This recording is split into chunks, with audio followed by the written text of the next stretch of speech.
Good morning. Today is day 43 of school closures for our district, and that means that we have 4 work days remaining for this year. Yeah, just 4 work days. It's crazy, right? So as of May 22nd, there will be no new graded work, no new graded content. I'll just be checking in on you, suggesting activities to keep rolling and finishing off the year. So hopefully everyone is in good grade standing at that point and you can be done. So let's see who put in some time over the weekend or since we last chatted. So Brody logged into MobyMax since we last chatted. Emily logged into MobyMax since we last chatted. Tyson logged into MobyMax since we last chatted. I got an email from Logan. He's been doing IXL, which is another option. If you're curious what that is, you can look it up. Harley checked in. She's been doing a number of websites and activities. Thank you for that message, Harley. And Bella checked in. She's been doing a number of activities, including logging on to computer websites. So good job to all of you. Keep up that good work.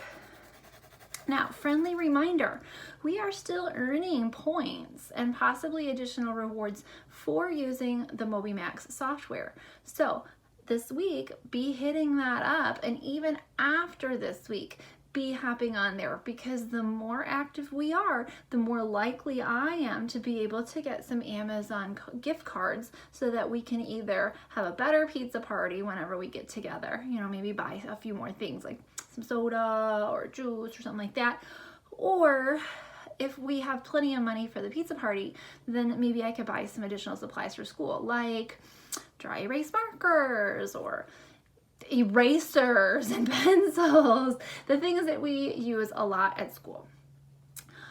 Speaking of that, I think it's probably time that I let you all know, I will make sure all of these things happen next year, but I will not be teaching next year. I will be in Prairie. I will be in all of the buildings, but mostly Bluff View, but I've accepted a different position, boys and girls. So, I'm going to be around, but I'm not going to be around as your teacher. So I'll give you more details about that as the school year wraps up, but just understand that the things that we're earning right now, they're for the school, but not necessarily my classroom. So if you're curious about that, families, feel free to shoot me an email. I'd be happy to tell you more information, but I'll update all the kids on all of the particulars at the end of the year. Let's take a look at lessons for today. So 2nd grade writing, of course you have some classwork to do or some creative writing. So find ways to communicate through writing. And remember, the important part of communicating through writing isn't necessarily that every single word is spelled exactly right and every single sentence is exactly perfect. But the point is that if you are to express yourself through writing, you can give that to anybody and they're going to be able to understand what you were thinking. So the specifics of that is making sure that if you were to say that idea out loud, that there are words to represent each of those parts in your sentence. And if you were to say that out loud, there are letters and phonemes and sounds that match up so that a person could decode that. Even if it's like a really advanced and tricky spelling word, you have the skills to figure out what sounds chunk into each of those words. So that's just a quick tip from me to you. Math, classwork. If you have your packets completely done for classwork and you are a 2nd grader, you are pretty much finished with math for the 2nd grade year. However, we are still responsible for entering a grade for you up until the end of this week. So I would recommend for me, if you're done with classwork, to either hop on MobyMax and make sure that you are putting in some minutes, or send me an email with photos of the other activities that you've been working on this week. That way I can give you your points, your teachers can give you points, and all of our business, okay? 3rd grade math, we are wrapping up. So you should be in Unit 7. I would recommend for me doing some review with your homeroom teachers, whatever classwork that is, and going to the math boxes for 7.4. If you've already done math boxes for 7.4, please go to math boxes for 7.5. If you want to take a little picture of that and shoot it to me via email, I will give you points for that. Or you can hop onto MobyMax and log some minutes on there, and I can see that automatically. I can see exactly what subjects you've been working on MobyMax. So those are some suggestions for today for math. Let's move on to reading. Second grade reading. I have a phonics activity for you. Words are hard, just escaped my brain. All right, so, oh my goodness. All right, it's Monday. And this book is cumbersome. Ooh, good word, juicy word, cumbersome. It's large, it's awkward, it tips around. That's what just happened. Okay, back to it. Second grade, I want to work on some syllabication. Ooh, another big word. Syllabication, breaking things into syllables. So, third graders, you're welcome to do this too. Segmenting words into syllables. I'm going to say a word. I want you to say the word on your side of the screen as well. Then I want you to think about how many word parts, how many syllables does this word have? Remember, every syllable has a vowel sound. So you can kind of track syllables by how many short and long vowel sounds you hear. Let's try the first one together. I have the word beneath. How many vowel sounds do you hear? Beneath. Just drop my pencil. Beneath. Now clap it out. Beneath. How many syllables do you think are in beneath? Are you ready? Show me with your fingers. 2, right? Beneath. Good job. Let's do another one. Enjoyment. Enjoyment. How many vowel sounds do you hear in enjoyment? Because every syllable has a vowel sound. Enjoyment. Clap it out. Enjoyment. Show me with your fingers. Ready? Enjoyment. 3. Let's try another one. Recover. The word is recover. How many vowel sounds do you hear in recover? Every syllable has a vowel sound. Some of them are controlled vowels. That's a hint. Clap it out. Tap it out if you want. Recover. Recover. You can snap it out. You can point it out. Recover. Are you ready? Show with your fingers. 3. Recover. Good job. Next word. Motivate. How many syllables are in the word motivate? Motivate. Think about the vowel sounds. Don't just count vowels in your, if you were to see it in writing. How many vowel sounds do you hear in motivate? Show me with your fingers. Ready? Motivate. Motivate.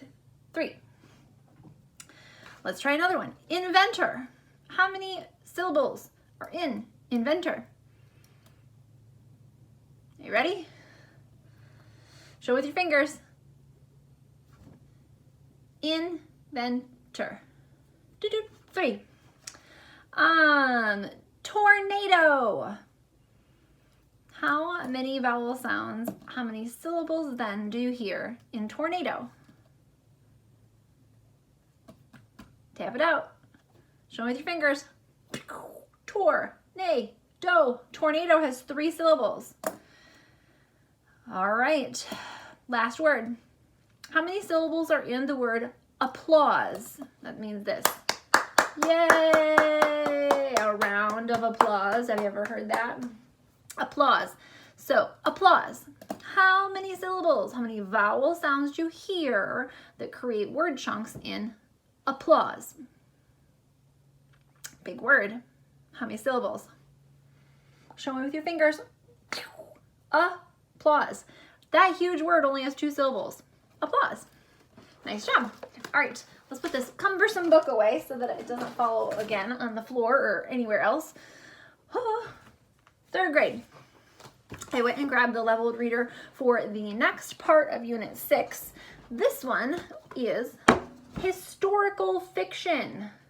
It's called The Schoolhouse Blizzard. I hope we do not have a spring blizzard. That would be the sad. All right, so boys and girls, historical fiction, is it real or not? It says historical, so it should lead us to believe that that has to do with history, right? Think about that one. Historical fiction. But it's fiction. So, is it real or not?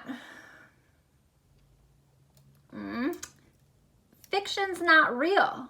So how can something be historical fiction? Like in the same way last week, something was realistic fiction. I touched on this a little bit. A type of fiction that is similar to realistic fiction is historical fiction. Historical fiction, my friends, is a made-up story, but it might take events from previous times and then make up extra details. Or it might make up a character that never really existed and put them into historical events.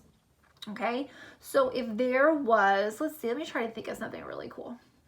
If there was a story about, let's say, the writing of the Declaration of Independence, okay?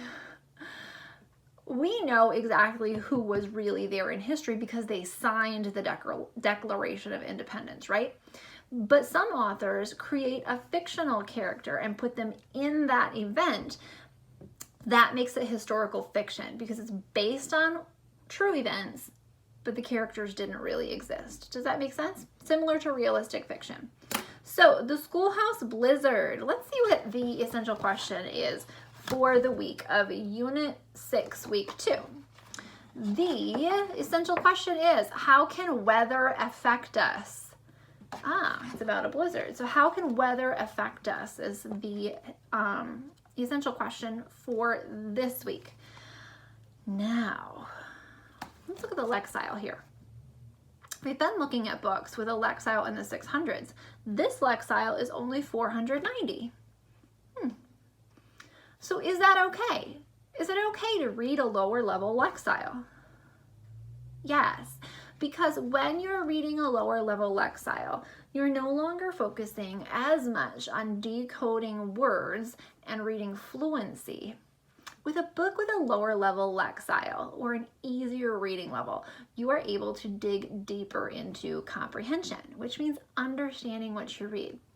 So for example, the next book that I pulled to talk about is a level 680 Lexile. Do you see the difference? This one's a 490, this is a 680. So there's a big variation in just those two books from week to week, and that is okay. We're gonna dig a little bit into some comprehension skills to understand this book. I can only do a little bit of reading because I've been doing so much talking. Let's see what happens in the first little bit of chapter 1 of the Schoolhouse Blizzard. So it says, without warning, Lily was getting ready for school. She said, "The weather is warmer today. I don't need my coat." Pa said, "Keep your coat on. The conditions will change suddenly."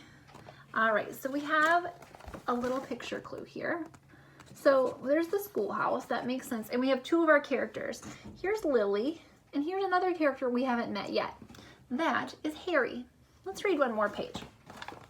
Lily and Harry walked to school. Lily thought about their old home in New York. People in New York did not worry about the weather forecast. Here in Nebraska, people worried about bad weather. People worried about blizzards. Blizzards were bad snowstorms with strong winds. Lily hated blizzards. If there was a blizzard, people were stuck inside for days. In other words, stuck inside means unable to go out. Oh my gosh, that feels like life right now. All right, Pa and Ma tried to make blizzards fun. The family gathered around the stove to tell stories, pop corn, and sing songs. So popcorn, the pop is the action rather than popcorn being the noun. Okay. Pa said, "To survive a blizzard, you must stay calm and make sensible decisions." Lily thought she could only stay calm if she was with Pa. It's a good place to pause, kind of like, ooh, cliffhanger. Anyways, have a great rest of your day. It's kind of gloomy. Sorry about that. And I will see you on Tuesday. Yeah, today's Monday. All right, have a great day. Bye-bye.